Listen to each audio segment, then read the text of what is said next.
5 साल पहले राजस्थान में क्या होता था, 18,000 स्कूल बंद करे गए थे। राजस्थान में बिजली के दाम बढ़ाने की नाकाम कोशिश करी गई थी। राजस्थान में आनंदपाल के एनकाउंटर के साथ राजस्थान के अंदर जिस तरीके के अपराध के नमूने पेश हुए थे, 2021 में की खरीब में बीमा कंपनी के पेट में गुड़गुड़ी होनी शुरू हो गई। उसने बेईमानी करी और सैटेलाइट का केंद्र की सरकार से अधिसूचना में नाम डलवा लिया और सैटेलाइट से बीमा हनुमानगढ़ और चूरू में दिया। मैं मांग करता हूं सदन से, आपसे मांग करता हूं कि सैटेलाइट की दुकान बंद कर। राठौड़ साहब के कार्यकाल में जो खाड़ा निर्माण हुआ, घटिया खाड़ा निर्माण हुआ, वो घटिया खाड़ा जो टूट गए, आज हमारा पानी वहां खेतों तक नहीं पहुंच पाता है। सरकार नया बजट दे और नए खाड़े। उल्फत इधर, अगर उल्फत इधर घनी है तो सवेरा रोशन इधर भी नहीं है। अगर उल्फत घनी है इधर तो सवेरा रोशन इधर नहीं है। अगर गहलोत सचिन की लड़ाई है तो राजीनामा भाजपा में कोई ज्यादा नहीं है। सुबह राठौड़ साहब जोर मारे थे, पूनिया जी अपनी जगह से। 30 बच्चों का एडमिशन हुआ है, ITI कॉलेज शुरू हो चुका है। मेरे विधानसभा क्षेत्र में 2021 के बजट में जो घोषणा हुई थी खाड़ा निर्माण की, 84 करोड़ रुपए की लागत से अमर सिंह ब्रांच सिद्धमुख नहर नोर फीडर के खाड़ा निर्माण हो रहे हैं। मेरे विधानसभा क्षेत्र में पिछली बार 2022 के बजट में जो भादरा से झांसल सड़क का निर्माण की घोषणा हुई थी, सड़क बनके तैयार हो गई। मार्च में हम लोकार्पण कर देंगे। मैं चाहता हूं कि 1000 उपलब्धियां हैं, कमियां भी कुछ हैं, लेकिन मैं राजस्थान के नौजवान से और राजस्थान के किसान से कहना चाहता हूं, पिछले 2 दिन से 3 दिन से जो डिबेट राजस्थान की विधानसभा में हो रही है और कुछ लोग जिस तरीके से मंत्रियों के कमरों में झांक झांक के देख रहे हैं कि थोड़े दिन बाद हम यहां बैठेंगे और इस कुर्सी को इस हिसाब से, इस वस्तु स्थिति से लगाएंगे, तो मैं याद कराना चाहता हूं 5 साल पहले राजस्थान में क्या होता था, 18,000 स्कूल बंद करे गए थे। राजस्थान में बिजली के दाम बढ़ाने की नाकाम कोशिश करी गई थी। राजस्थान में आनंदपाल के एनकाउंटर के साथ राजस्थान के अंदर जिस तरीके के अपराध के नमूने पेश हुए थे, मैं वो सब बातें राजस्थान के नौजवान को बताना चाहता हूं। जिस तरीके से कर्मचारियों का हित करा गया था 2004 से लेकर के लगातार 2018 तक, वो NPS को हमने वापस OPS में करा है। मैं राजस्थान की सरकार से कहना चाहता हूं, उस OPS को और वर्धित करने की जरूरत है। राजस्थान रोडवेज और बिजली के कर्मचारियों तक लेके जाने की जरूरत है। मैं राजस्थान के मुख्यमंत्री जी से कहना चाहता हूं, जिस तरीके से आपने मुख्यमंत्री चिरंजीवी योजना को लागू करा, आपने लोगों को जुड़ने के लिए जो समय अवधि दी है, हम उसमें एक करेक्शन चाहते हैं, एक मांग करते हैं कि उसमें आप जोड़िए नए आदमी को प्रीमियम जमा कराने के 24 घंटे बाद वो मुख्यमंत्री चिरंजीवी योजना से इलाज ले सके, ऐसी परिस्थिति हमें पैदा करने की जरूरत है। मैं याद करना चाहता हूं राजस्थान के उस आखिरी आदमी को जो SMS के चक्कर काटता था और जो कहता था किसी MLA से, किसी MP से कि मेरा डॉक्टर से इलाज करा दो। आज राजस्थान के अंदर ये परिस्थिति नहीं बची है। पिछले 2 साल में कोई MP और MLA के घर इलाज के लिए सिफारिश करने नहीं जाता। ये मुख्यमंत्री चिरंजीवी योजना की वजह से संभव हुआ। लेकिन मैं कहना चाहता हूं कि आप इसमें भी कुछ करेक्शन करने की जरूरत है। मेरी विधानसभा क्षेत्र का आदमी आया सांगानेर के एक पीयूष मेडिलाइट हॉस्पिटल में, वहां उस हॉस्पिटल की दूसरी ब्रांच और है। वो आदमी को एडमिट करने के बाद बोला, भोला भाड़ा आदमी देख करके, कि तेरा इलाज तो दूसरी जगह न्यूरो का होगा। उसका ऑपरेशन करा, वहां उससे पैसे ले लिए। सभापति महोदय मैं मौके पर गया, मैंने पूछा मेरे बाद तो उसने पैसे तो नहीं लिए, लेकिन उस आदमी से 99,000 रुपए पहले खोस लिए थे। इस तरीके की जो कमियां हैं उनको दुरुस्त करते हुए मुख्यमंत्री चिरंजीवी योजना को आगे बढ़ाने की जरूरत है। मैं कहना चाहता हूं कि ये जो पिछले साल में फसलों में जो तबाही आई थी और फसल बीमा योजना, प्रधानमंत्री फसल बीमा योजना में पिछले 4 साल में मेरी विधानसभा क्षेत्र में काम हुआ है। सभापति महोदय, मेरे पूरे जिले में आप ताजुब करोगे 3400 करोड़ रुपए फसल बीमा क्लेम मिला और मेरी कॉन्स्टिट्यूशन में 1266 करोड़ रुपए फसल बीमा क्लेम मिला।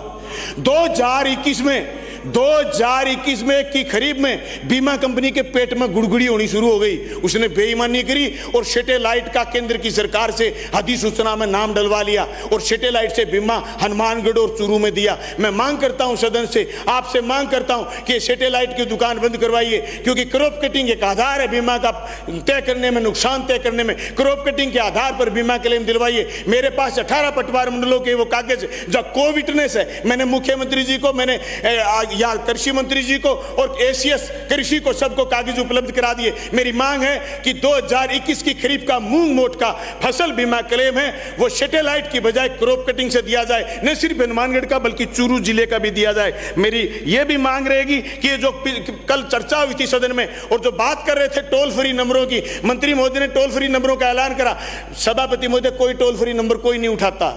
इसलिए सिर्फ और सिर्फ राजस्थान सरकार के कृषि विभाग और राजस्व विभाग की टिप्पणियों पर भरोसा करते हुए जो अभी भारत सरकार ने एक लेटर जारी करा, ये लेटर की तारीख है मेरे पास 10 अक्टूबर 2022, जिसमें ये राठौड़ साहब को मैं समर्पित करता हूं ये लेटर कि आप भारत सरकार से संशोधन करवाइए। आप कह रहे थे एसडीआरएफ का पैसा 19,000 करोड़ रुपए पड़ा, इस लेटर ने ये कहा है कि आप एसडीआरएफ का जो पैसा खर्च करो उसमें फसल बीमा प्रीमियम का, प्रधानमंत्री फसल बीमा योजना का पैसा भी काट लेना। ये लेटर मैं आपको दे रहा हूं। आप भारत सरकार को कहिए कि एसडीआरएफ का पैसा एसडीआरएफ के हिसाब से दे, प्रधानमंत्री फसल बीमा योजना का पैसा मुआवजे के रूप में नहीं दे, क्षतिपूर्ति क्लेम के रूप में दे।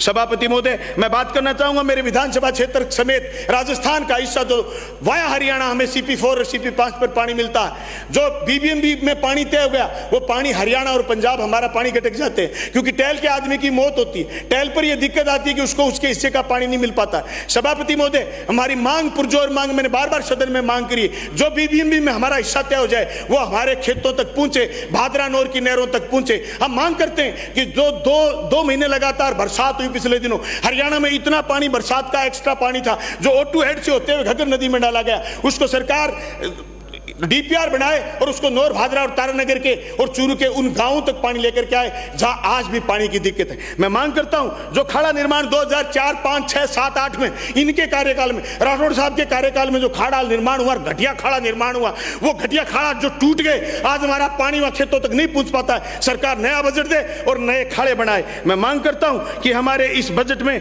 राजस्थान की सरकार इस बात की घोषणा करेगी। मैं मांग करना चाहता हूं कि सिंचाई विभाग में जो अभी चुनाव होते हैं, ये चुनाव किसान के विरोधी हैं, इसलिए सरकार चुनाव बंद करके मैट, चौकीदार, बैलदार की नियुक्ति करे और जयन खेत की नहर की रखवाली करते हैं। सभापति महोदय, जयन का काम तकनीकी काम है, उसका काम नहर की रखवाली करना नहीं है, इसलिए जयन से रखवाली करवाने की बजाय मैट, चौकीदार, बैलदार की नियुक्ति सरकार करेगी। मैं सामाजिक सुरक्षा के दायरे को विस्तृत करने की मांग करता हूं। विकलांगों की पेंशन जो पिछले दिनों मिल रही है इसको बढ़ा करके 5,000 रुपए करें और मैं ये चाहता हूं कि जिन के कर्मचारी बेटे और बेटियां हैं उनको जो सामाजिक सुरक्षा में पेंशन नहीं मिलती है, सरकार इसको ठीक से करे। उस पूंजीवादी युग में, इस भौतिकतावादी युग में सब बेटे और बेटियां एक से नहीं है जो माँ बाप की सेवा करते हैं, इसलिए सरकार सब वर्गों को उसकी पेंशन हाथ में ले। सभापति महोदय, मेरी थोड़ी सी बात बची है। फसल बीमा में फ्रॉड हुआ 2021 में, एसीडी में FIR दर्ज हुई, एसीडी में FIR दर्ज हुई, एसीडी ने काम कछुआ स्पीड से करा। ये बात तो सही है, एसीडी ने उनको थका लिया, लेकिन हम चाहते हैं जिन लोगों ने फसल बीमा में फ्रॉड करा, मलसीसर ग्राम सेवा सहकारी समिति में जो फ्रॉड हुआ, बोजला में जो फ्रॉड हुआ, उस फ्रॉड को आइडेंटिफाई करें। जिन लोगों ने फ्रॉड करा वो जेल की सलाखों के भीतर हो, ये एसीडी काम करेगी। मैं मेरी राजस्थानी भाषा की मान्यता की बात करते हुए ये बात कहना चाहूंगा, जो नौजवान ये कहते हैं कि दूसरे राज्यों के लोगों को आने से रोकिए, संवैधानिक मान्यता नहीं है इस बात की कि हम हिंदुस्तान के भीतर किसी दूसरे राज्य के लड़के लड़कियों को, युवाओं को यहां फार्म भरने से रोक सकते हैं, लेकिन हम राजस्थानी भाषा को मान्यता देकर के इस काम को आगे बढ़ा सकते हैं। जिस राज्य में जाते हैं उस राज्य की, वहां की भाषा हमारे राज्य के नौजवान को समझ में नहीं आती या वो पकड़ नहीं पाता, इसलिए राजस्थानी भाषा को मान्यता देने का काम करें, हमारे युवाओं को रोजगार का मौका मिलेगा। हमारे हर सिलेबस में राजस्थानी को डालने का प्रयास करें, चाहे वो बिजली विभाग का सिलेबस हो, चाहे वो दूसरे विभागों का सिलेबस हो। सभापति महोदय, मैं मेरी बात पूरी करते हुए यह बात कहना चाहता हूं कि राजस्थान में जिस तरीके की बातें चल रही हैं और मेरे बीजेपी के साथी ये बार बार गीत गा रहे हैं और नाच रहे हैं, खुशियां मना रहे हैं और ये कह रहे हैं कि देखो इधर क्या हो रहा है, तो मैं एक शेर के साथ मेरी बात संपन्न करना चाहता हूं। वो शेर है, अगर उल्फत इधर घनी है तो सवेरा रोशन इधर भी नहीं है। अगर उल्फत घनी है इधर तो सवेरा रोशन इधर नहीं है। अगर गहलोत सचिन की लड़ाई है तो राजीनामा भाजपा में कोई ज्यादा नहीं है। सुबह राठौड़ साहब जोर मार रहे थे, पूनिया जी अपनी जगह से उठे ही नहीं, इसलिए राजस्थान के नौजवानों से कहना चाहता हूं मजबूती से आगे बढ़ो और ज्यादा राठौड़ साहब के मुंह की तरफ देखने की जरूरत नहीं है, आजकल ये पुराने बुड्ढे हो गए। धन्यवाद।